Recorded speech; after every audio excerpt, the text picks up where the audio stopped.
Native Americans were in the United States long before the U.S. was founded, but they are incredibly underrepresented in Washington. Only 3 known Native Americans have ever served in the Senate, and fewer than 20 in the House of Representatives. Well, those numbers may be getting a boost during the 2018 midterm elections. Simon Moya Smith is a Native American journalist and activist. Simon, welcome. So you say that, thanks for having me. You know, this is a big year, not just for Native Americans, but also for women. Yeah, definitely. Well, so there's 4 candidates, and they're all women, and these are Native women that are running for Congress. And we have to remember that, you know, you use the word founded, right? And so, but in our community, we wouldn't say founded, right? You know, it was stolen, you know, and that's the language that they could bring to the legislature. That's the idea that there hasn't been a Native woman elected to Congress this is 2018. I mean, that's egregious, right? This should have already happened a long time ago. So, and other people don't know that there's never been a Native American governor. Not a male governor, not a female governor. So it's just at this time people are recognizing that Native Americans are still here, and that's part of the conversation. We didn't die off. John Wayne didn't kill all Native Americans. And to see us the way we are, you know, just like we have long hair, we have short hair. We're in D.C., we're on the reservation. So right now people are actually learning who we are today. Learning who you are today. Now, you mentioned that there are so many different types of sort of images for Native Americans. There are some politicians who are in office right now who claim to be Native American. Oh, Elizabeth Warren, right? Yeah, so the high cheekbone thing, right? Yeah, no. Unfortunately, she's the convenient Indian. The convenient Indian is somebody who claims to be Native American when it serves their purpose, right? She said that she doesn't claim to be, you know, to use the community or to use that story to, you know, to increase her popularity or her stance with people. But I think, unfortunately, people look at her almost like the patron saint of maybe I'm Cherokee too. Do you buy it though? Do you buy that she's Native American? No, because she's not enrolled with the nation and she's not part of the community. That's the problem with it. Is she didn't say anything when Standing Rock was happening. She said nothing. She didn't go out there. She doesn't say anything about police brutality in Indian country. She doesn't say word one about murdered and missing Indigenous women. Or saying that Native women are 2.5 times more likely to be sexually assaulted than women of any other demographic. And she's nowhere to be found. And all of a sudden she shows up at the National Congress of American Indians standing beside Natives and like, okay, you want to run in 2020, so obviously you have to address this issue. But the women, the 4 women that are running for Congress are from their communities. These are Indigenous people. So women in particular play a special role in electoral politics. In your particular history, you say that women actually elected some of the leaders or Oh yeah, oh God, yeah. So for a lot of indigenous nations, and we remember one thing we shouldn't do is think of this like this pan-Indian situation or this story, right? This is what I'm saying, your particular experience. Yeah, well there's more than 567 federally recognized tribes. That doesn't include state recognized tribes. That doesn't even include those aren't recognized and those that died as a result of smallpox, right? So there's so many stories out there, but one of the stories that I was raised with was that women are the best judge of a male's character, right? Women. So, what? Yeah, women are the best judge of a male's character because we're gonna, you know, silverback gorilla it. We're gonna puff out our chest.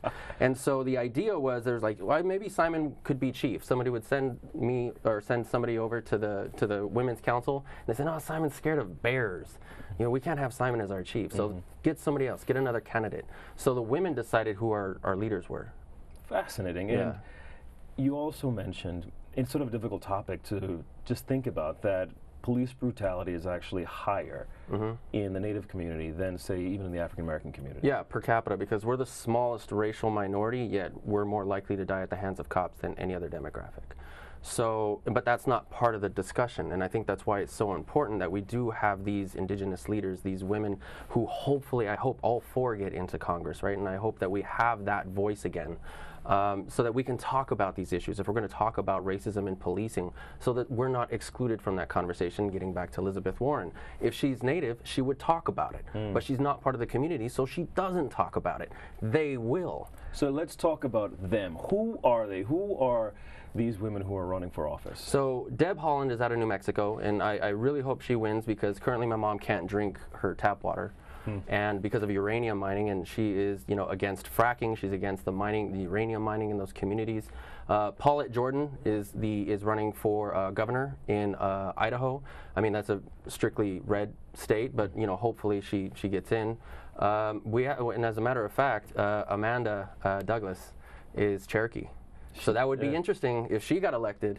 and she was at Congress, and then I'd like to see how, you know, Elizabeth Warren reacts to that. Like, an actual Cherokee will be finally in Congress. I noticed a lot of animosity between you. Well, I think it's only because, again, we were hoping she would say something when Standing Rock happened, right? Everybody saw the images. You know, they saw the dogs, we saw the police, we saw the riot gear, we saw the cannons and freezing weather, and we thought somebody who claims to be Native would actually be there and say something about it, right? Or there are so many situations in Indian country where we thought she was going to step forward, and she didn't, and yet she kind of like backs away from us like we're an ex, you know. So we were hoping that she would be more involved in that situation specifically, and that just demonstrated to us that she keeps a wide berth from Natives and the Native community. So what does she need to do to actually fix it, Simon? I think at this point she needs to apologize. You're like, I don't know if I'm Native. Maybe I am, but I shouldn't go around saying that this is my family lore and this is who I am. She needs to take a step back. She needs to look at that she isn't a part of the community. She should be a part of the community. Anybody who claims to be Native American, and if they're going to go and say, well, no, I don't mind the name of the Washington football team, I'm a quarter Cherokee. Go to the community. Be a part of the community, and maybe you'll learn a thing or two, and maybe you'll actually have that agency to speak on behalf of the community. So you're saying it's not enough to have the genes if in fact she does have some genetic relations who are in fact Native American. You have to be part of the culture. You have to be a part of it. I mean, it's like this whole Rachel Dolezal, right? You know, she that was like white privilege right away, but it wasn't that she wasn't helping the community. She lied. That's the problem. When we see people like Elizabeth Warren, the problem is that they have this massive platform. So we're like, please say something. Say something. Talk about Standing Rock. Talk about sexual assault in Indian country. Say something, lady. If you're a Native, say something. And then we'll have these 4 candidates now. Man, we get in, and then you'll finally hear about Native issues at Congress. Now, speaking about hearing about those Native issues, I understand there's some more candidates that we didn't quite mention, governor's races. What's going on there? So there is a governor, or there is Hawaii now has a female indigenous running for office. She's the only Republican out of that group. The rest of them are Democrats. And then there's actually 32 Native women running for the state legislatures. So 32, yeah. So this is becoming a very record year. Not only are there Native candidates, it's like the feminine strength, the power of our community is right there. I mean, Standing Rock started with the women and the youth. You know, that was the call, and I think people miss that in the narrative. They think that there's this big chief story. No, the women ran the show. For the majority of some of my nations in my given area, they were the ones that ran the show, and it's time for them to do it again. But the problem is they've been boxed out. Natives have been boxed out of these discussions, because how can you be the greatest nation in the world if you're guilty of a genocide? How can everybody have a great time watching football games if here comes another congressperson or a Native American saying, hey, that's really offensive what you're doing? It's just, people are really uncomfortable when a Native walks in the room, because you have to look at what this country has done to Natives, what it's still doing, and what it will continue to do if we don't elect people to be our representatives, or journalists in newsroom. Bring in the actual Natives, not people just claiming to be Natives. But the ones who are deep in the culture, who are fighting for not just the rights, but the survival. If you have to Google what's a Native American, or if you're like, you know, if you're not around our community, I mean, you don't even have to go to the reservation. There's the American Indian Community House in New York City. Most communities will have, there's the Denver Indian Center. You don't have to like go all the way to a reservation if you're far from, you can start there and then go. It's about making that effort, and these 4 candidates that are running for Congress don't. They're a part of the community. I've met the majority of them. I met 3 of them, and I don't even live in their states, Kansas and Oklahoma and New Mexico. You mentioned that Native Americans are the smallest minority in the U.S. Is it time for greater alliances?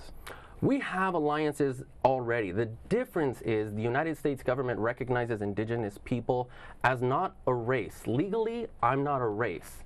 You're not a race at all? I'm a political group, because we have a treaty. We have treaties with the United States government. So that makes it murky, and it also comes back to land. Okay, apologize. Apologize for enslaving indigenous peoples. Okay, apologize for the smallpox, etc. But give us the land back. Otherwise, it's an empty apology. An empty apology. Thank you very much for joining us. We're looking forward to following these races. Thanks, man. Thank you.